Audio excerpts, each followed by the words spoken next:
What's up, guys, and welcome back. This is gonna be a quick video. I meant to put this out months ago, but I was gonna try to do a 1 month, 3 month, 6 month on the air ride, but it looks like I missed it. But anyway, the Amazon air ride. I've had several comments about it, a bunch of questions. Everybody want to know how it is. I would 100% buy this again. It's a pain in the ass to put in, all right? We all know that. Everybody gets it. But once it's there, it's like a damn cloud. I can change how soft it is. I can change how firm it is. I can go 2 up. I can go single. I can go carrying a whole bunch of shit in my tour pack, carrying a whole bunch of shit in my bags. Should be illegal how inexpensive this thing is. And I see that it's crept up in price. It's worth it. Every fucking penny of it. 6 months of my fat ass riding on this thing. 6 months of me passenger. 6 months of me wait. 6 months of me, 7 months technically, I guess. But it works. It absolutely works. And sure as shit as I sit here and say this, I've had 0 failures. Nothing has quit on me. Everything has worked every single time. Now the switch is flimsy, and I can't say nothing. I haven't had any failures, but every now and then the blow-off valve or air release or whatever the fuck you want to call it, every now and then that thing will get a little touchy. So you have to press it once, 2 or 3 times to get it to function. But honestly, I think that's just a switch issue, and that's easily fixed with any hardware store. 1000% recommend this. I've had several comments about different places to put the air tank. It's wonderful. I am eventually, once I get a little bit of extra cash, I'm just gonna get the dirty air tank, the one that goes up underneath the back fender, and then that's just gonna be it. I got a couple of my body techs. I've got a couple of friends around me that all have welders and could probably do what I'm asking to be done, but why? It's a couple $100. It's already made to go there. It already uses the same airlines. You already have the compressor. Just don't fuck with it. Just buy it. Anybody that's done it, please feel free to comment below. Let me know how it worked out for you.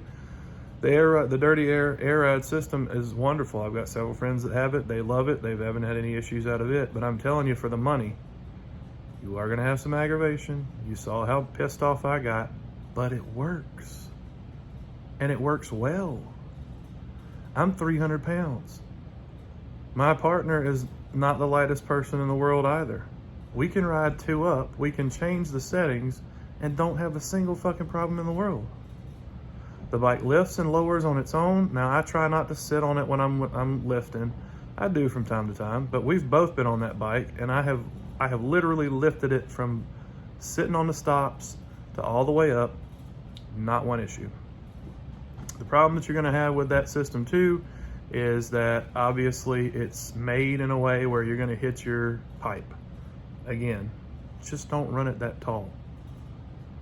And I promise you, unless you're 6'5", you're not going to be able to run it that tall anyway. So it ain't going to make any damn difference. Some of you shorter riders, this thing is perfect. Start out on the stops, and as you're riding, raise it as high as you want to raise it. When you get into big twisties, you want to raise that bike up a little bit more. Yes, you're increasing your center of gravity, but you're also increasing your ground clearance. You want to drag your fucking knee? Go ahead.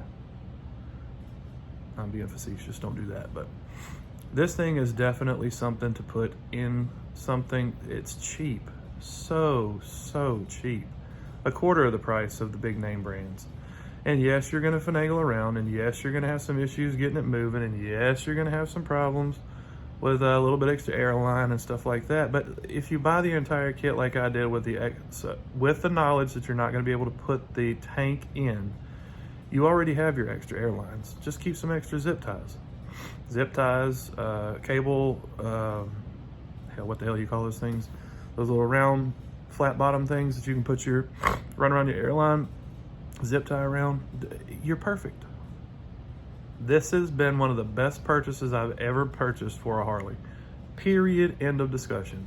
I've got a few back issues, and sometimes I need that ride to be a little bit softer. So when we're running long runs, if I'm going from here in Savannah to Fort Lauderdale or the Keys or out towards Texas or up towards Pennsylvania or wherever I'm going, I can start out with a stiff ride, because that's the way I like to use it normally. But as we go along, the back gets a little rougher. Just air down a little bit. It turns into a fucking cloud.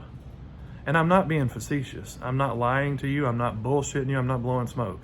It will legitimately turn into a cloud. You can sit on that bike and float down the road.